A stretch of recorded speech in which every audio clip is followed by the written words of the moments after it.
వీఆర్ఓలు తెలిసి చేశారో లేక తెలియక చేశారో లేదా లంచాల మత్తులో కళ్ళు మూసుకుపోయి చేశారో తెలియదు, కానీ వారు చేసిన ఘోర తప్పిదాలకు నేడు అమాయక రైతులు బలైపోతున్నారు. ఇద్దరు రైతుల మధ్య సరిహద్దు వివాదాలు రాకూడదని రీసర్వే చేపడితే ఆ సర్వేనే కొంపలు ముంచేలా తయారైంది. క్షేత్రస్థాయిలో నిబంధనలు తొంగలో తొక్కి ఇష్టారాజ్యంగా వ్యవహరించిన అధికారుల తీరుపై బాధితులు తీవ్ర ఆగ్రహం వ్యక్తం చేస్తున్నారు.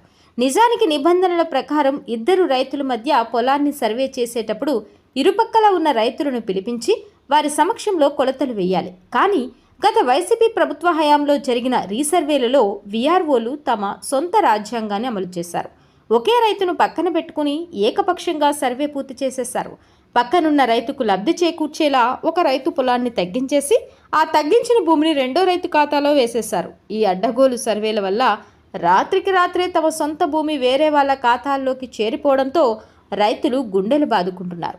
పొలం తగ్గిపోయిందని, తమకు అన్యాయం జరిగిందని తెలుసుకున్న బాధితులు ఆనాటి నుండి ఈనాటి వరకు రెవెన్యూ కార్యాలయాల చుట్టూ తిరుగుతూనే ఉన్నారు.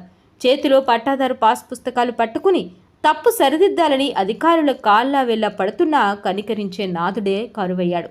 3 ఏళ్లుగా రెవెన్యూ ఆఫీసుల చుట్టూ ప్రదక్షిణలు చేస్తున్నా మా సమస్యలు ఎప్పటికి తీరుతాయో తెలియడం లేదని వాపోతున్నారు. అధికారుల తప్పిదాల వల్ల సాగు చేసుకోలేక బతకలేక వీధిన పడ్డాం అని రైతులు కన్నీటి పర్యంతమవుతున్నారు.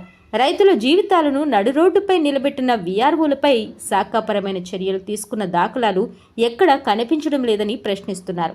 ఇంతటి ఘోర తప్పిదాలకు పాల్పడి లంచాల కోసం రైతుల నోట్లో మట్టి కొట్టిన అధికారులపై చర్యలు తీసుకోవడంలో ఉన్నతాధికారులు ఎందుకు వెనకాడుతున్నారని బాధితులు మండిపడుతున్నారు. రైతుల సహనాన్ని పరీక్షించకుండా ఇప్పటికైనా ఉన్నతాధికారులు తక్షణమే స్పందించి అక్రమ సర్వేలపై సమగ్ర విచారణ జరిపించాలని వేడుకుంటున్నారు. అంతేకాకుండా తప్పు చేసిన వీఆర్ఓలపై కఠిన చర్యలు తీసుకోవడంతో పాటు బాధితులైన రైతులకు తక్షణమే న్యాయం చేయాలని సర్వత్రా డిమాండ్ చేస్తున్నారు. రాజపల్లి రెవెన్యూ గ్రామం కింద మేము 2 ఎకరాల పొలం కొన్న ఒక బ్రాహ్మణ్ దగ్గర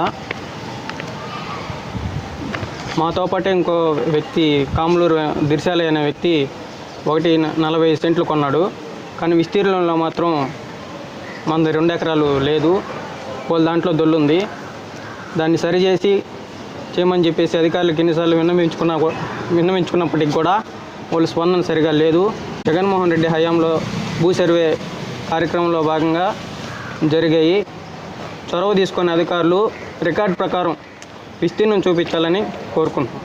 ఈ అధికారులు మనకెందుకులే వాళ్ళు చేశారు వీళ్ళు చేశారు అని చెప్పని తప్పించుకునే ప్రయత్నాలు చేస్తూ ఉన్నారు. ఇప్పుడు మన పొజిషన్లో ఉండేదాన్ని మనకి ఇవ్వకుండా ఇంకొకరికి కూడా ఇచ్చేశారు.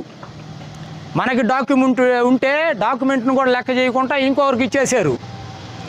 అదే సోమరాజుపల్లిలో అసలుకి సంబంధమే లేదు. వీళ్ళు రాసేటప్పుడేమో ఎట్టయినా రాసి ఇచ్చేయచ్చు అంట. దాన్ని తీసి మళ్ళీ మనం వెనక్కి ఇవ్వాలనంటే జేసీ గారు రావాలంట. అంటే వీళ్ళు ఏదన్నా సర్దుబాటు చేసేసుకొని వీళ్ళు ఇష్టం వచ్చినట్టు ఇక్కడ పక్కన వాళ్ళ ప్రమేయం లేకుండా రాశారు. రెవెన్యూ అని అంటే రికార్డులు ఇవన్నీ పుటప్ చేయాలంటే హంసయ్యదారులని పక్కన వాళ్ళు చుట్టూ ఉండే వాళ్ళ చేత సంతకాలు ఇవన్నీ కాలమ్స్లో ఉన్నాయి. అవి ఏమి ఖాతరు చేయకుండా వీళ్ళు ఏ విధంగా ఇచ్చేస్తారని చెప్పారని మేము ఇప్పుడు అడుగుతా ఉన్నాం. ఈ వీడియో గురించి మీ అభిప్రాయాన్ని కామెంట్ రూపంలో తెలియజేయండి. అలాగే లైక్ మరియు సబ్స్క్రైబ్ చేయండి.